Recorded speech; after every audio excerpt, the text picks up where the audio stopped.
एक ही छत के नीचे बाप बेटी कहें हम लोग अलग अलग झंडे लेकर मैदान में उतर रहे हैं, इसे किस नजरिए से? तो पिछली बार कांग्रेस से बगावत करके दोनों पिता पुत्री दोनों हैं, इंडिपेंडेंट लड़ती है। इस बार पिताजी को टिकट मिला तो पिताजी कह रहे हैं कांग्रेस को जिताओ, पुत्री को टिकट नहीं मिला तो पुत्री कह रही है कि कांग्रेस को। बावजूद आप ना विचार के सगे ना परिवार के सगे, तो अम्बाला शहर के लोगों के सगे कैसे हो सकते हैं? आपकी राजनीति सेल्फ सेंट्रिक का मुद्दा अक्सर बना रहा है। इस बार भी भूपेंद्र हुड्डा जब अम्बाला आए तो उन्होंने IMT की घोषणा, IMT की बात कर रहे हैं, इन्हीं ने धरने लगा के हुड्डा साहब की सरकार के समय IMT को रोका था। ये विकास विरोधी नीति रही है। कांग्रेस दलितों के नाम के ऊपर केवल राजनीति करती आई है, उनको सम्मान कभी कांग्रेस ने नहीं दिया। चुनावी पारा चरम पर है। इस बीच सभी पार्टी के प्रत्याशी जनता के बीच में जा रहे हैं और एक वोट की अपील कर रहे हैं। इंतजार 8 तारीख का है कि आखिर 8 तारीख को किसके सिर पे जनता जीत का तहत जो है वो फहराती है।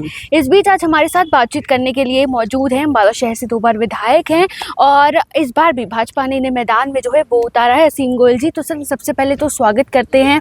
पहला सवाल आपसे यही रहने वाला है, आखिर तीसरी बार अम्बाला की जनता क्यों वोट करे आपको?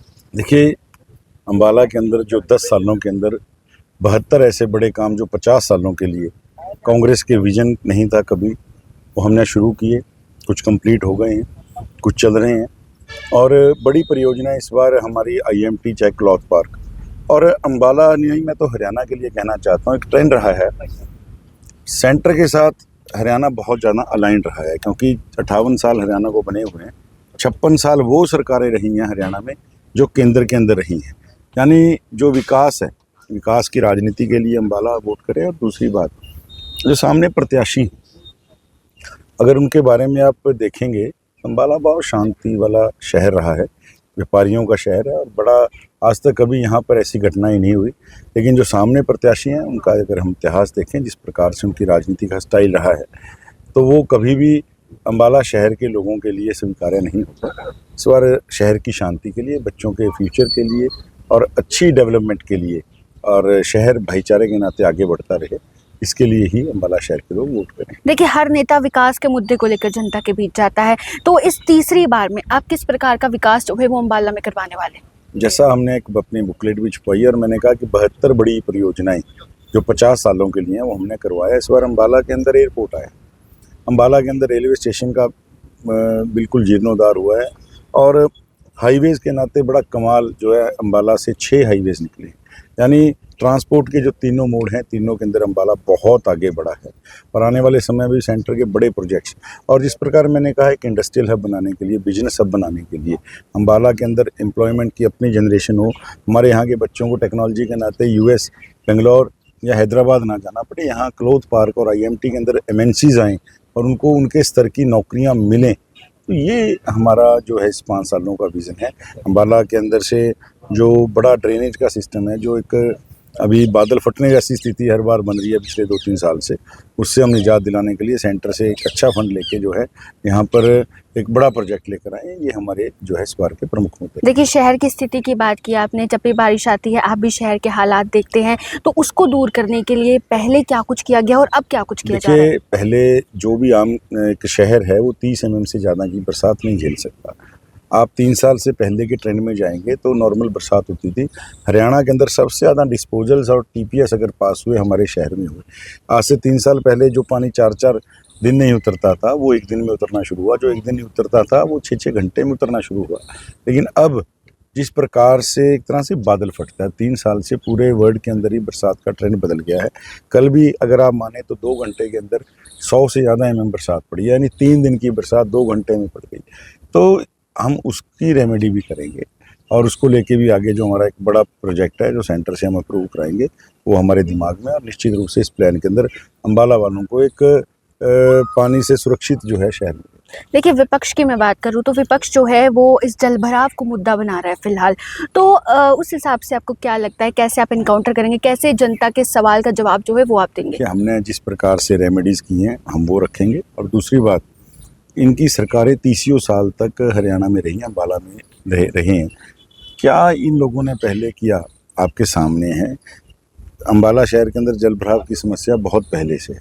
हमने जिस प्रकार से कहा कि उसको दूर करने के लिए डिस्पोजल्स और TPS बनवाए, लेकिन अब ये जो एकदम से बरसात आने वाला जो बादल फटने जैसा एक वातावरण बना है उसकी रेमेडी भी करेंगे। मैं शर्त लगा के कहता हूँ कि इनके किसी भी नेता को ये नहीं पता होगा कि कौन सी ड्रेनेज कहाँ से जा रही है, किसका लिंकेज कहाँ से है, किसका पानी का आउटफ्लो निकास कहाँ से है, कहाँ से पानी आ रहा है। ये केवल एक मुद्दा लेके कि जी हम पानी की समस्या का हल कराएंगे, कोई इनके पास प्लान नहीं है। हमारे पास पर पूरा प्लान भी तैयार है। आईआईटी रुड़की से हमारी बात चल रही है, तुरंत इलेक्शन के बाद आईआईटी रुड़की के साथ एमओयू साइन करके अंबाला के लिए एक बड़ा प्लान बनेगा। चुनावी रण में है कड़ा मुकाबला, अक्सर भाजपा और कांग्रेस के बीच में माना जाता है। कांग्रेस से निर्मल सिंह है आपके सामने, तो क्या लगता है कि जनता का उन्हें कैसा समर्थन मिल रहा है, कैसे देखिए, मैंने कहा ना, जैसे इस प्रकार जनता शहर की शांति के लिए, शहर के भाईचारे के लिए, शहर के विकास के लिए वोट करेगी और मुझे पूर्ण विश्वास है इस बार तीसरी बार कमल खिल के रहेगी।